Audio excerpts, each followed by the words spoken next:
તો વડોદરામાં વડાપ્રધાન નરેન્દ્ર મોદીના આગમનને લઈને પણ તડામાર તૈયારીઓ ચાલી રહી છે। સવારે 10 કલાકે એરપોર્ટથી એરફોર્સ ખાતે પહોંચશે। એરપોર્ટ સર્કલ પાસે બેરિકેડિંગ લગાવવામાં આવ્યું છે। સિંદૂરી રંગની સાડી પહેરી વડાપ્રધાન નરેન્દ્ર મોદીનું સ્વાગત કરવામાં આવશે, ત્યારે ડેપ્યુટી મ્યુનિસિપલ કમિશનર સુરેશ તુવર દ્વારા નિવેદન આપવામાં આવ્યું છે। 20 જેટલા સ્ટેજ એરપોર્ટથી એરફોર્સ ગેટ સુધી બનાવવામાં આવ્યા છે અને 30,000 જેટલી મહિલાઓ વડાપ્રધાન નરેન્દ્ર મોદીનું સ્વાગત કરશે। બંદોબસ્ત માટે ડબલ બેરિકેડિંગ કરવામાં આવ્યું છે, ત્યારે પાલિકાની 20 ટીમો રાત દિવસ કામ કરી રહી છે। તૈયારીઓને અંતિમ ઓપ આપવામાં આવી રહ્યો છે।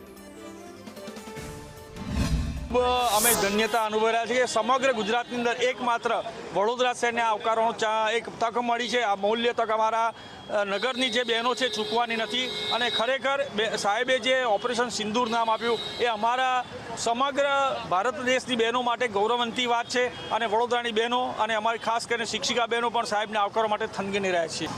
જિલ્લા પ્રશાસન તંત્ર અને કોર્પોરેશન તંત્ર અને પોલીસ વિભાગ રાત દિવસ કામગીરી કરી રહ્યું છે। અત્યારે 15 થી 20 જેટલા સ્ટોલ બનાવવાના છે અને બેરિકેટિંગ કરવાનું છે, ડબલ બેરિકેટિંગ કરવાની, અને લઈને રાત દિવસ તૈયારીઓ ચાલુ રહી છે। ઓછામાં ઓછા 30,000થી વધુ મહિલાઓ અહીં જોડાશે અને સમગ્ર જિલ્લા તંત્ર અને કોર્પોરેશન તંત્ર, પોલીસ તંત્ર ખડે પગે તૈયારી કરી રહ્યું છે। પહેલગામમાં આતંકી હુમલા બાદ ભારતીય સૈન્ય દ્વારા જે રીતે પાકિસ્તાનમાં ઓપરેશન સિંદૂર હાથ ધરવામાં આવ્યું ને ત્યારબાદ ઓપરેશન સિંદૂરની સફળતા બાદ વડાપ્રધાન નરેન્દ્ર મોદી પ્રથમ વખત વડોદરા આવી રહ્યા છે અને તેમને લઈને વડોદરા શહેરને હાલ અહીંયા શણગારવામાં આવ્યું છે। તૈયારીઓને આખરી ઓપ આપી દેવામાં આવ્યો છે।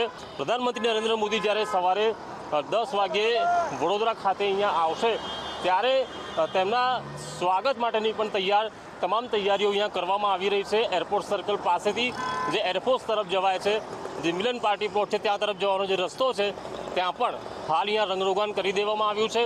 લગભગ 20થી 30,000 જેટલી મહિલાઓ છે કે જેઓ સિંદૂર લગાવીને આવશે, સિંદૂર કલરની સાડી પણ તેઓ પહેરીને આવશે અને તે માટે અહીંયા જે બેરિકેડ છે તે પણ અહીંયા લગાવી દેવામાં આવ્યા છે। મોટી સંખ્યામાં નાગરિકો મોદીજીને હાલ શુભકામનાઓ આપશે, તેમને આવકારશે અને પ્રધાનમંત્રી પણ તેમનો આવકાર ઝીલશે। તે પ્રકારની જે તમામ તૈયારીઓ છે એરપોર્ટ સર્કલ પાસે અહીંયા કરવામાં આવી રહી છે। બેરિકેડ પણ મારી દેવામાં આવ્યા છે। તમામ તૈયારીઓને આખરી ઓપ તંત્ર આપી રહ્યું છે અને પ્રધાનમંત્રી નરેન્દ્ર મોદીને આવકારવા માટે પણ વડોદરા થનગની રહ્યું છે। કેમેરા પર્સન નિકેશ વડન સાથે કુણાલ શર્મા, સંદેશ ન્યૂઝ, વડોદરા।